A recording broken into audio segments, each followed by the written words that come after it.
You were never mine. Your mother cheated, and I should have thrown you out years ago. My father's voice shook with fury as he slammed the family photo onto the table. At 32 years old, I stood in the living room where I'd grown up, watching the man who raised me point at me like I was garbage. His face burned red with rage. Behind him, my stepmother Victoria watched with a cold smirk that made my stomach turn. My half-siblings, Marcus and Heather, glared at me like I was an intruder who'd broken into their home. My hands trembled. My chest felt like someone had reached inside and squeezed my heart until it bled. The words echoed in my head, mixing with decades of whispered accusations and sideways glances. "Get out," he spat. I stumbled backward, my childhood photo albums landing at my feet like trash thrown from a moving car. The door slammed behind me, and I stood on the porch in the cold evening air, realizing something I'd always known but never admitted: this man had never loved me. My name is Ariella Stone. I'm 32, and I just heard the words that confirmed what I'd felt my entire life. But this wasn't new. My father had been saying versions of this for decades, just quieter, more carefully. When I was 7, he whispered to my aunt that I didn't look like him. When I was 10, he told relatives I was different from my real children. Every birthday felt conditional. Every Christmas, I watched him shower Marcus and Heather with attention while I got obligatory gifts wrapped in leftover paper. He never hit me, never screamed, but his words cut deeper than any bruise. "You're not really family," he'd say during arguments. "Your mother trapped me." I grew up carrying a weight I couldn't name, a feeling that I had to earn love that should have been freely given. When I turned 18, he cut me off financially and emotionally, claiming I wasn't his responsibility. I built my life alone, working through college, finding my own apartment, creating a world where his rejection couldn't touch me. But the wound never healed. It just learned to hide. Sitting in my apartment that night, I couldn't stop shaking. The humiliation burned through me like acid. I kept replaying the moment over and over, seeing his face twisted with disgust, hearing Victoria's quiet laugh, feeling my siblings' judgment. My phone buzzed with texts I couldn't answer. I sat on my couch in the dark, staring at the photo albums he'd thrown at me. One fell open to my 10th birthday. I remembered that day clearly. My father had promised to take me to the fair, just the two of us. I'd waited all morning in my best dress, excited to spend time alone with him. Then he called to cancel, claiming something came up at work. Later, I saw photos on Victoria's phone from that same day, him, Marcus, and Heather at the fair, grinning like a complete happy family. I wasn't worthy of celebrating with them. That's what he'd told my mother when she confronted him. The anger I felt now mixed with that old childhood hurt, creating something new, something sharper. I called my mother the next morning. She lived 3 states away now, had remarried after my father divorced her when I was 12. Her voice broke when I told her what happened. "Ariella, I'm so sorry. I should have fought harder." She admitted things I'd never known. How my father had been obsessed with control from the moment they married. How he'd accused her of cheating when she was pregnant with me, even though she'd never betrayed him. How he'd demanded a paternity test, which she'd refused out of pride. That refusal became his weapon for 32 years. He needed someone to blame for his own unhappiness, she said through tears. "And he chose you." She told me about his reputation in their small town, how image meant everything to him. How he'd built a perfect second family after her, erasing our history like it never existed. "Don't let him define you anymore," she whispered. But hanging up, I realized something. I wouldn't let him define me. But I also wouldn't let him forget what he'd done. The memories came flooding back that week. I remembered being 8 years old on the playground when a classmate asked why I looked so different from Marcus and Heather. Before I could answer, my father had been there picking us up from school. He'd heard the question. Instead of defending me, he'd whispered to the other parent, loud enough for me to hear, "Kids say the cruelest things, don't they? Sometimes they notice things adults are too polite to mention."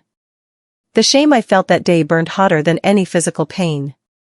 I started noticing how he introduced us. These are my children, Marcus and Heather.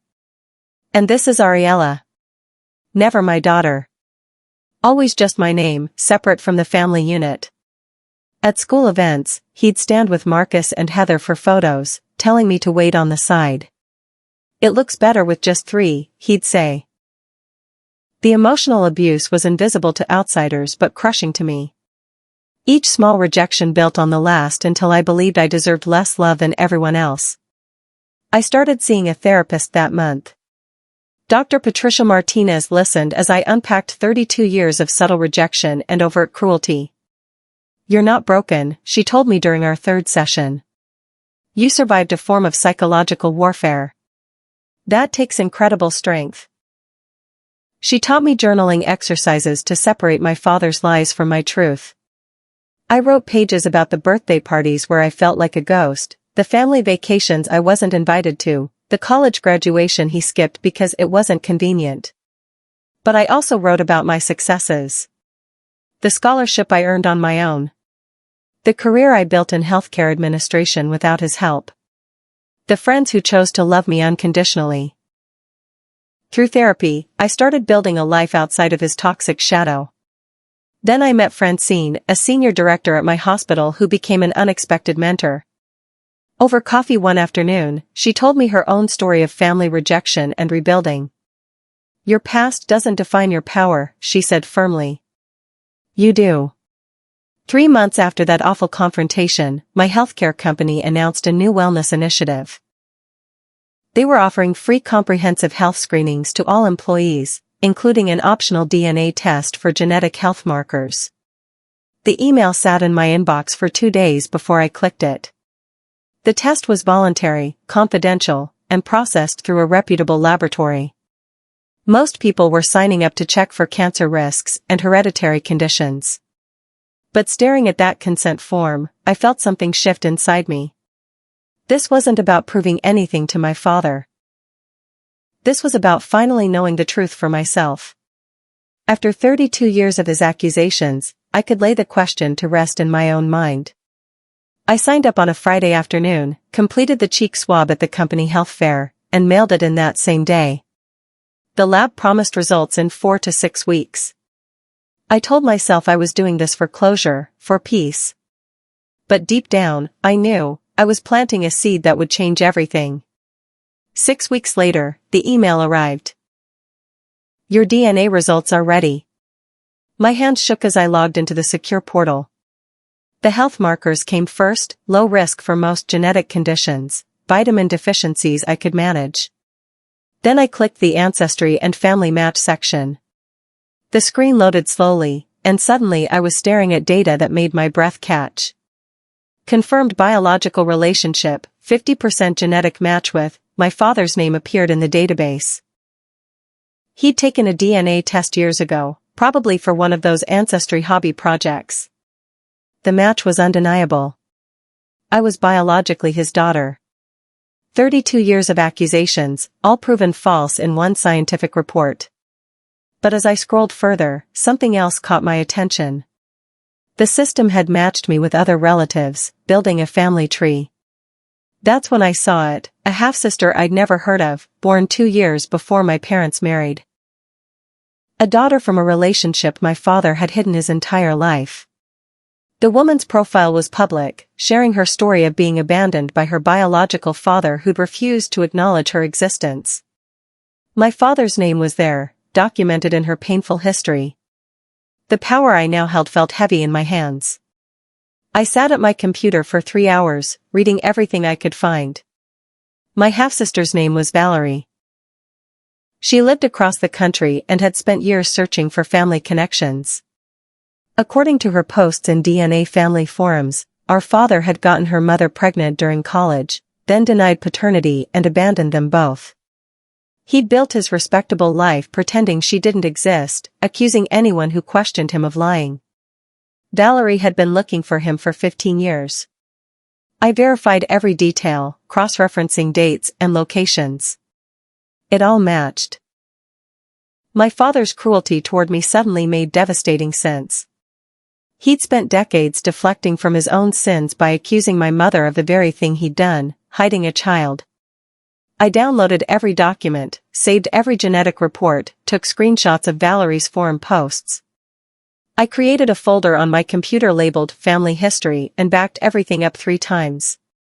My father still believed he was untouchable, that his lies were safe. But I now held the truth in my hands, documented and undeniable. For the first time in my life, the power dynamic had shifted.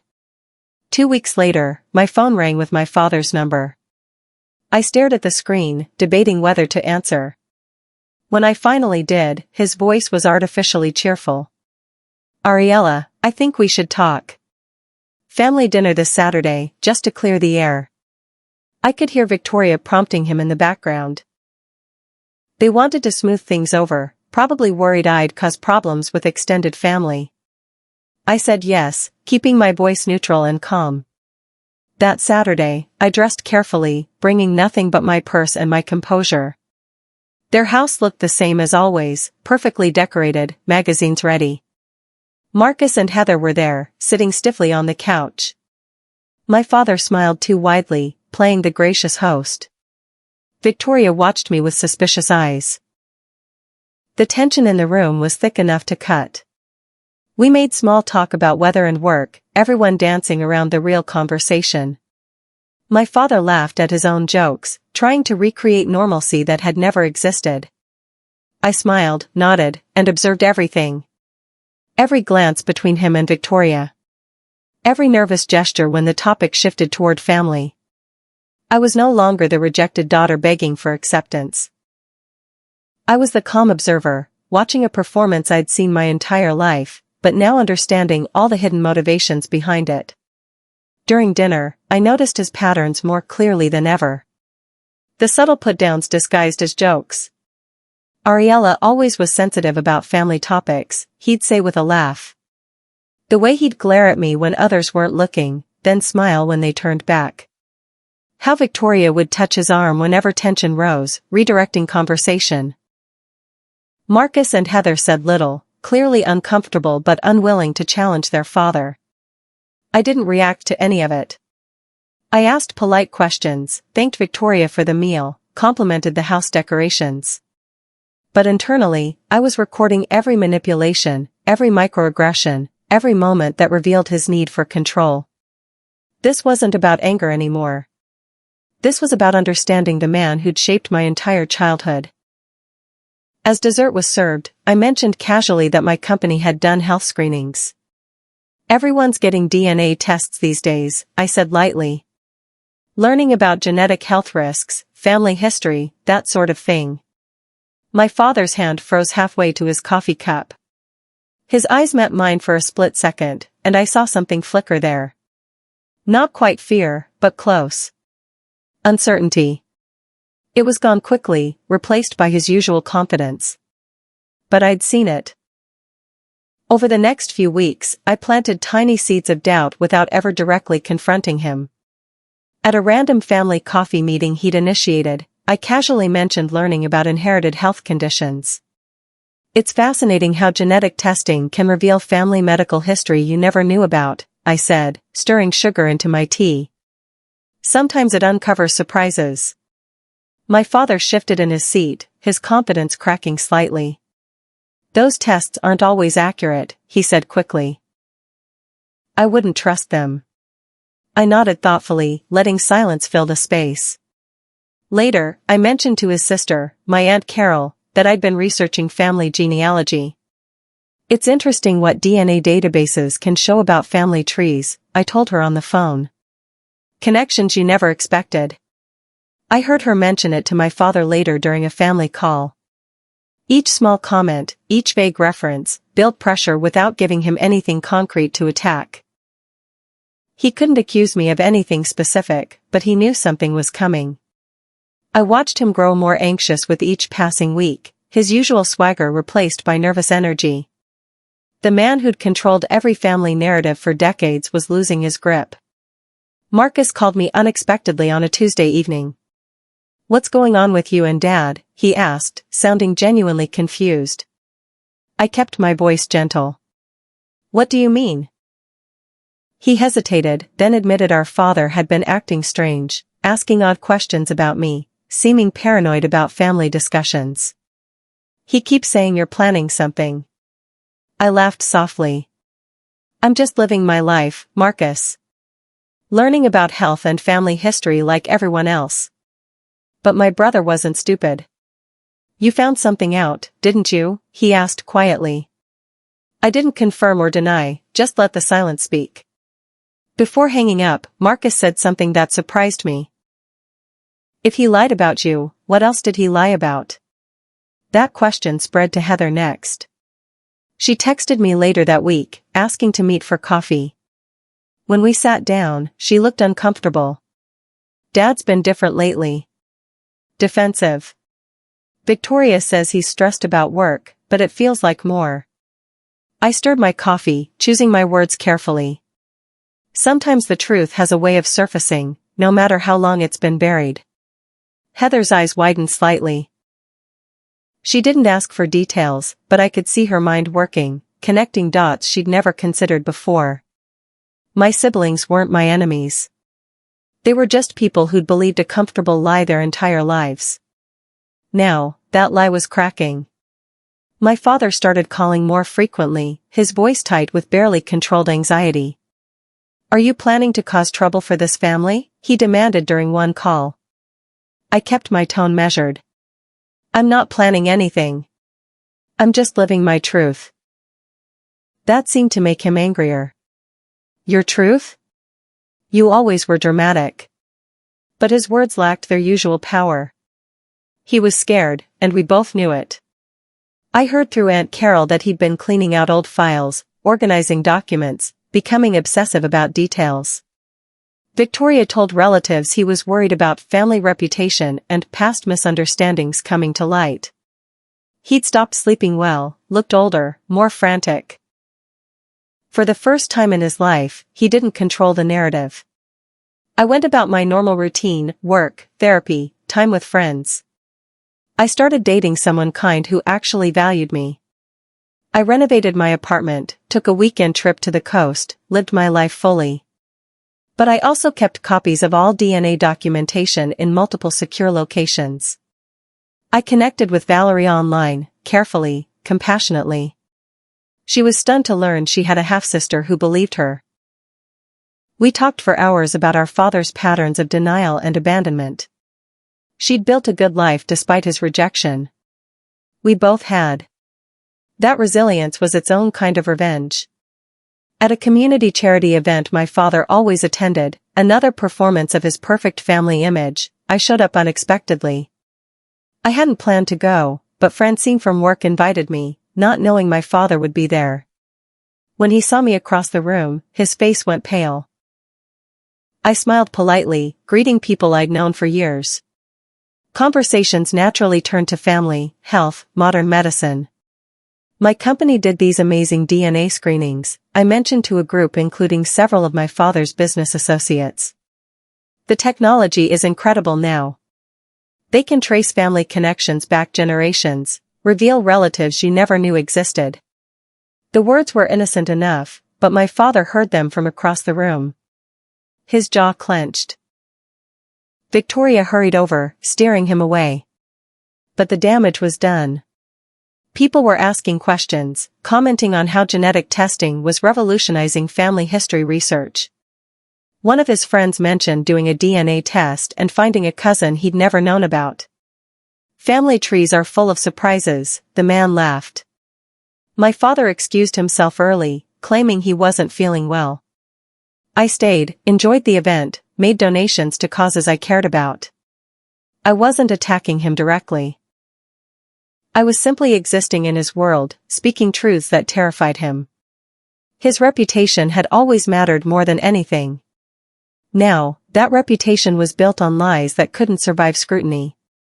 The whispers started organically. Not from me, but from people who noticed my father's strange behavior, his sudden anxiety around topics of family and genetics. He seems off lately, I heard someone mention at a local coffee shop. I didn't contribute to the gossip, but I didn't stop it either. At another community gathering, my father arrived late, scanning the room nervously. When someone asked about his family history, an innocent question from someone planning a genealogy project, he became defensive, claiming privacy concerns. People noticed. The man who'd always been confident, even arrogant, was showing cracks. I attended these events with grace, never bringing up anything controversial, but my mere presence seemed to unsettle him. He couldn't ask me to stay away without looking guilty.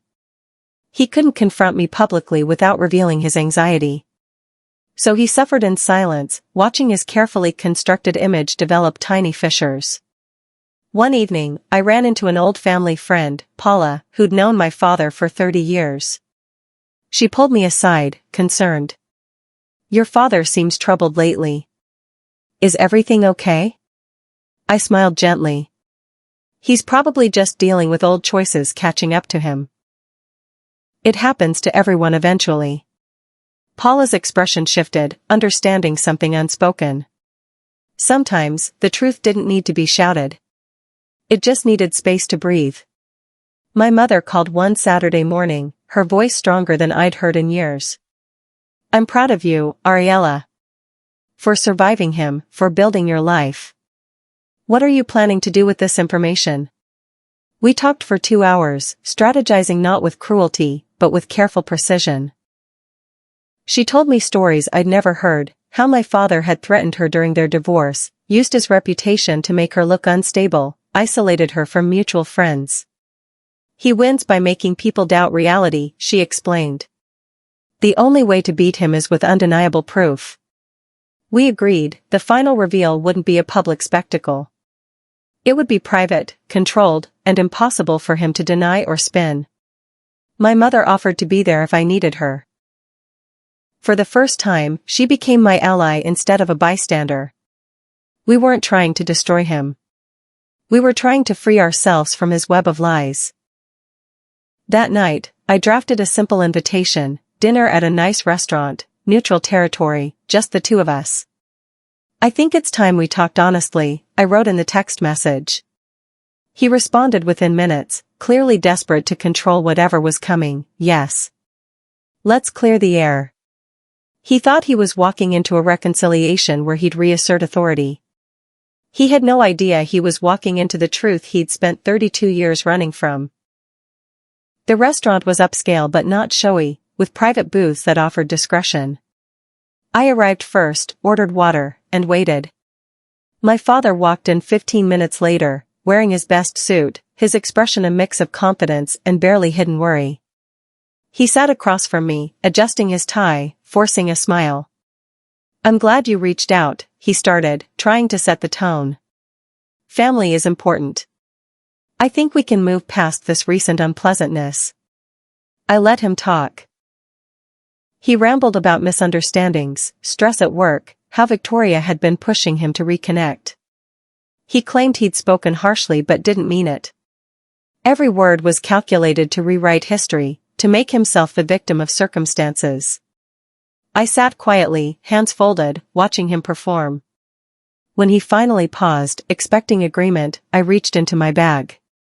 The DNA report slid across the table, sealed in a clear folder.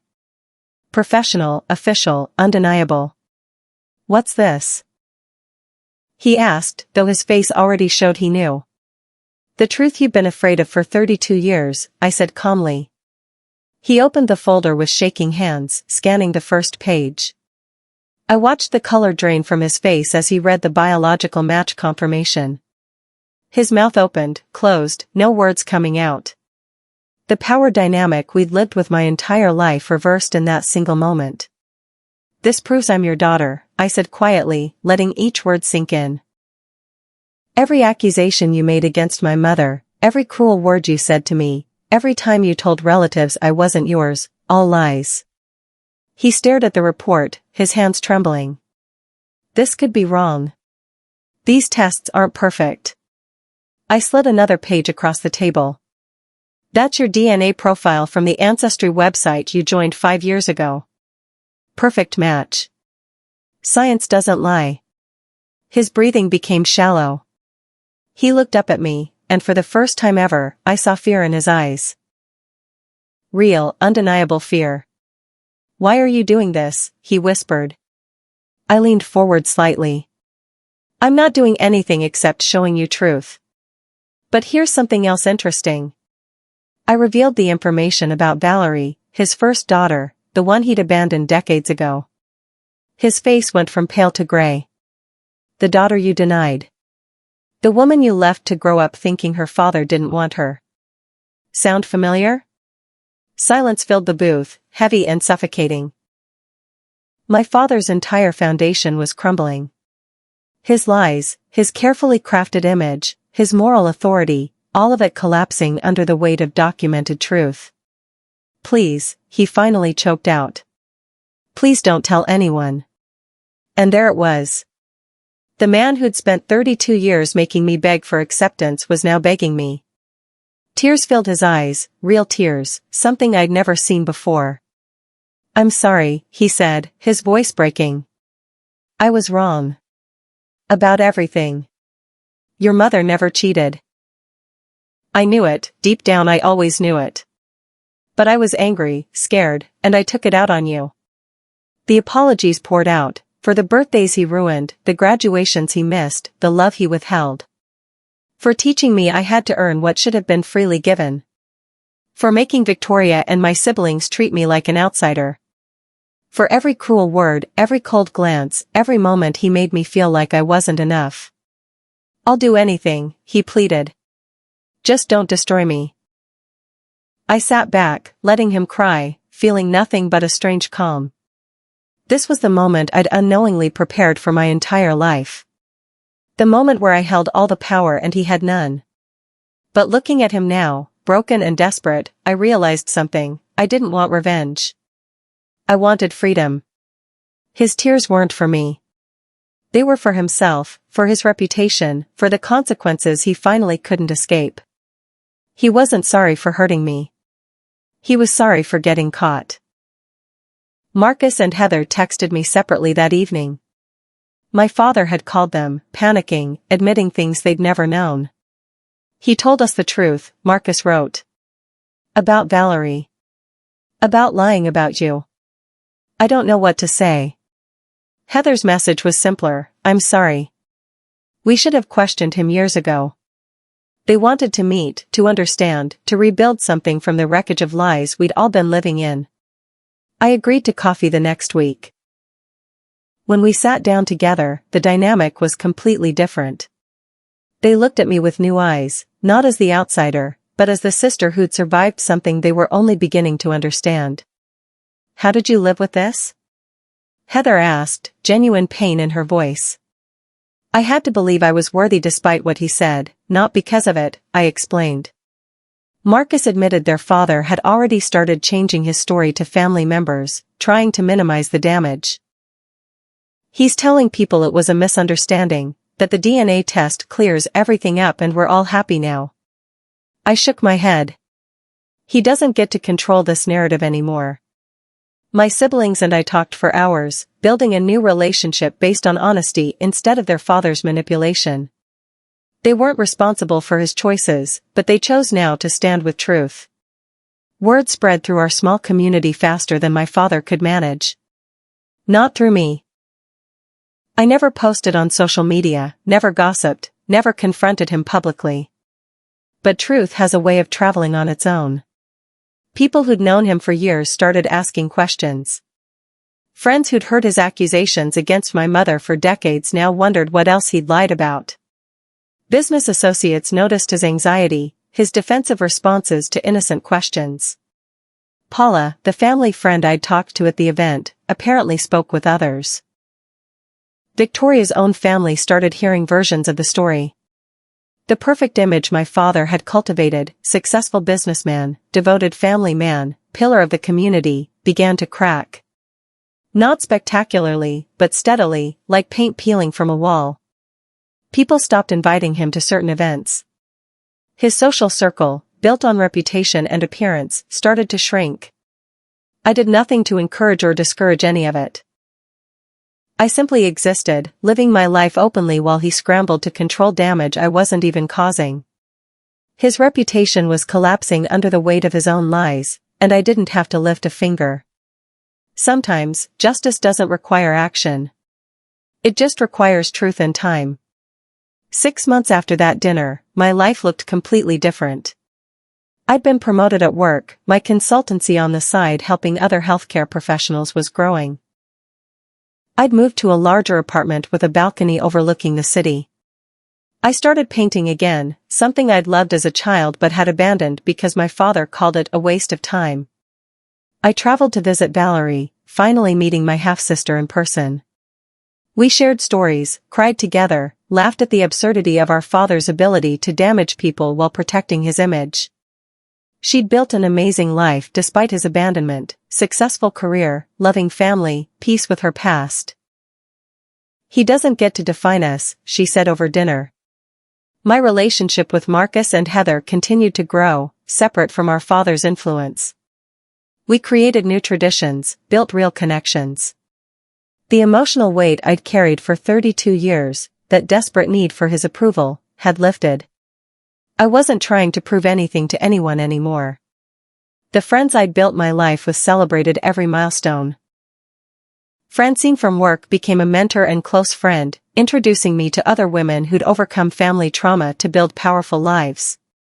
I started dating someone who valued my strength and celebrated my success. For the first time, I felt whole. My father called occasionally, his voice smaller each time, asking if we could talk. I kept conversations brief, polite but firm. He'd lost his power over me, and he knew it. I didn't forgive him for him. I forgave for myself. Not because he deserved it, but because carrying anger was exhausting and I was done being tired. Forgiveness didn't mean forgetting. It didn't mean allowing him back into my life fully. It meant releasing the hold his actions had on my heart.